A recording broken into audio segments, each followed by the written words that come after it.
gentlemen of the audience, you also constitute part of society. As you can see on stage, our protagonist is getting to know his cantaloupe in the biblical sense.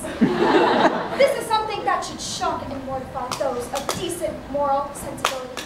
So, as an audience, you must fight against this abnormality. So if you will, please raise your hand. Raise your hands. I am watching all of you. Point your finger at the protagonist and prepare to self-righteously waggle your finger at the chant. Shame on you! Shame on you! Shame on you! Shame on you! Thank you. Society condemns you in your lusty cantaloupe. Don't judge us just because you don't understand us.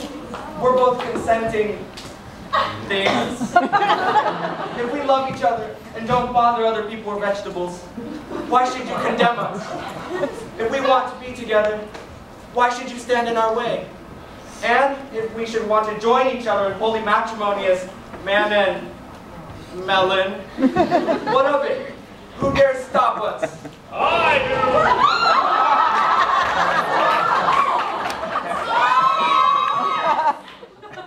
Junior, 241 Garden Lane. Forsake your unnatural desires and cast away that cantaloupe. Just do what it says, Junior. I won't do it. I'm not giving up my cantaloupe for anything or anyone. Really? Yes, really. You would defy the Greek god Zeus? Aren't you just mythology?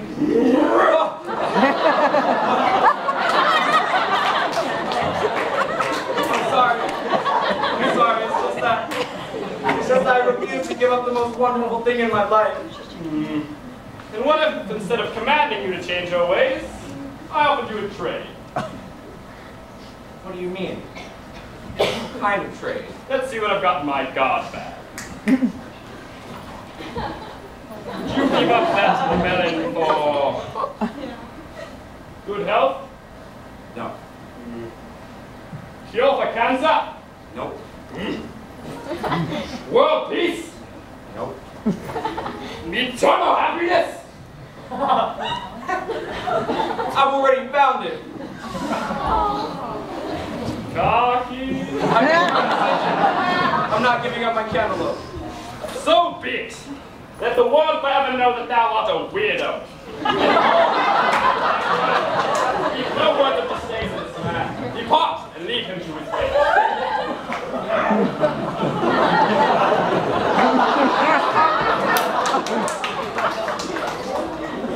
Mom? I don't want to be here anymore. You're not going to leave just because of what Zeus said, are you? Would you take me back to my seat? Mom, aren't you at least going to say goodbye to me? Enjoy the rest of the show. Tell me when it's over. And so the protagonist gained the object of his desire, yet lost all else in the process. Well, shut up! Don't act like this is a sad ending. It's a happy one. I am triumphant. I overcame every one of those obstacles. I survived all that you have thrown at me. I have endured every conflict there is. Almost every conflict. We forgot about one. What? Man versus narrator.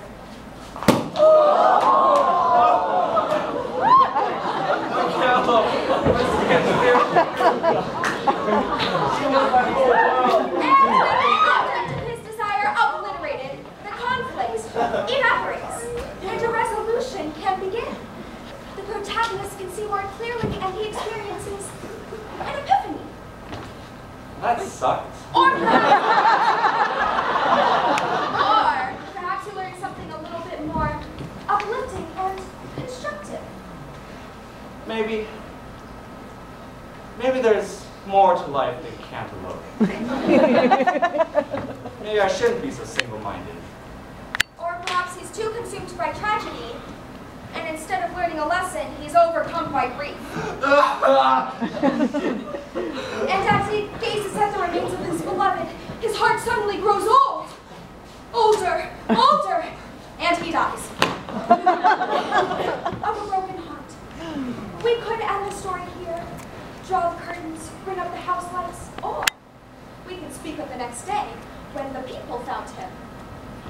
They scratched their heads. Although they never understood the protagonist, they knew how he wanted the way to rest. They dug a hole in the earth and buried the man with the cantaloupe in his arms. The body of man and the seed of the cantaloupe mingled. And the protagonist and the object of his desire became one. And the following spring, the roots took hold, and up from the earth sprouted a cantaloupe tree. But cantaloupes don't grow on trees. That's what makes it so beautiful.